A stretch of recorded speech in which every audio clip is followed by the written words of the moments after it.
होता है। तो जब तक उसका मार्जिनल कॉस्ट मार्जिनल रेवेन्यू से कम रहेगा, ही विल कंटिन्यू प्रोडक्शन।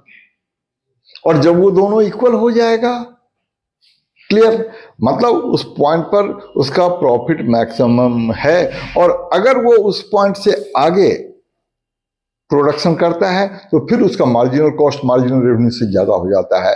मतलब ये दो कंडीशन कि MC should be equal to MR and after that MC should be greater than MR, then producer is in equilibrium.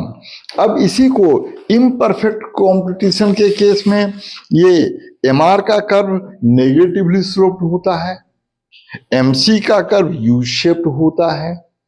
यहां पर भी दो पॉइंट्स हैं E, F and E. F point और ई पॉइंट दोनों पॉइंट पर first condition fulfil होता है, MC equal to MR, but both points are not producers equilibrium point. E point is producer equilibrium because after this point marginal cost exceeds marginal revenue। अगर producer इसके आगे production करता है, एक unit भी ज्यादा बनाता है, उसका मार्जिनल कॉस्ट ज्यादा हो जाएगा तो उसे लॉस होना शुरू हो जाएगा। सो जब उसका मार्जिनल कॉस्ट मार्जिनल रेवेन्यू के ऊपर के इक्वल हो जाए, he will stop there and he will try to maintain that level of output to keep its profit maximum. अब इसके ऊपर में एग्जाम में न्यूमेरिकल क्वेश्चंस भी आते हैं, तो इस बात को ऑब्जर्व करना बहुत जरूरी है।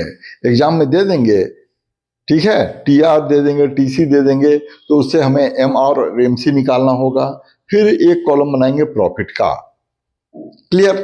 तो देखेंगे कि एमसी और एमआर कहां कहां इक्वल है, हो सकता है दो जगह इक्वल हो जाए, तो फिर देखेंगे कि जहां इक्वल है उसके बाद एमसी अगर एमआर से ज्यादा हो तो वो लेवल प्रोड्यूसर इक्विलिब्रियम का होगा, अगर एमसी एमआर से कम हो तो वो प्रोड्यूसर इक्विलिब्रियम नहीं होगा।